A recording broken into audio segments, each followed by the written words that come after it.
Assalamualaikum warahmatullahi wabarakatuh. Perkenalkan, nama saya Lutfia Putri Jasandra, NIM 2023347 dari Prodi D3 Manajemen Pajak, Fakultas Ekonomi Universitas Negeri Padang. Pada kesempatan kali ini, saya akan membahas tentang proses komunikasi perpajakan di era digital 4.0. Seperti yang telah kita ketahui sebelumnya, komunikasi dalam bahasa Inggris yang disebut juga dengan communication adalah penyampaian informasi atau pesan oleh seseorang komunikator kepada komunikan melalui sarana tertentu dengan tujuan untuk tertentu pula. Nah, sedangkan proses adalah kegiatan yang dilakukan untuk mencapai suatu keadaan atau tujuan yang telah ditentukan sebelumnya. Maka dapat ditarik kesimpulan bahwa proses komunikasi adalah urutan pelaksanaan atau langkah-langkah yang dilakukan oleh komunikator dalam menyampaikan informasi kepada komunikan. Agar suatu komunikasi dapat berjalan dengan lancar, maka ada beberapa unsur yang berperan dalam proses komunikasi. Seperti yang pertama itu ada komunikator. Apa yang dimaksud dengan komunikator? Komunikator adalah orang yang menyampaikan pesan atau suatu individu yang berperan sebagai penyampai pesan. Dan yang kedua ada komunikan. Komunikan adalah individu yang berperan sebagai penerima pesan. Dan yang ketiga ada pesan. Pesan adalah hal yang disampaikan oleh komunikator kepada komunikan. Yang keempat ada media komunikasi. Media komunikasi ini biasanya digunakan oleh si komunikator sebagai sarana untuk menyampaikan pesan kepada si komunikan.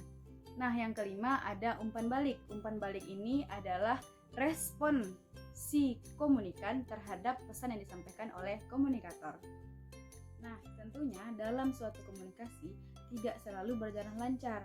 Pasti ada saja masalah yang timbul, seperti contohnya si komunikan atau orang yang berperan sebagai penerima pesan tidak dapat mengingat pesan yang disampaikan oleh komunikator. Nah, bagaimana caranya agar kita atau individu yang menerima pesan tersebut dapat mengingat pesan yang disampaikan dengan baik? Yaitu yang pertama ada hentikan aktivitas selagi dalam proses komunikasi, karena dengan mengerjakan aktivitas lain maka pikiran kita menjadi terpecah dan tidak fokus terhadap apa yang disampaikan sehingga tidak dapat mengingat pesan dengan baik. Nah, yang kedua ada tatap mata lawan bicara. Biasanya dengan menatap mata orang tersebut akan membantu otak untuk berfokus terhadap apa yang disampaikan oleh komunikator. Yang ketiga, fokuskan pikiran terhadap apa yang sedang disampaikan komunikator. Yang keempat, ingat poin-poin yang disampaikan komunikator.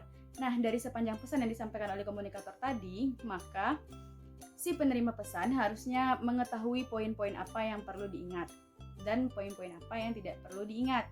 Yang kelima ada ingatlah kata kunci setiap poin yang disampaikan oleh komunikator. Dalam mengingat poin-poin tadi, tentunya kita tidak dapat mengingat secara seksama. Nah, jadi kita agar lebih mudahnya hanya perlu mengingat poin-poin yang disampaikan oleh komunikator. Yang keenam ada mencatat poin yang dirasa perlu. Nah, apabila poin ini terasa sangat perlu dan apabila poin ini hilang maka akan mengganggu lancarnya kegiatan, maka harusnya si penerima pesan mencatat poin-poin yang dirasa perlu.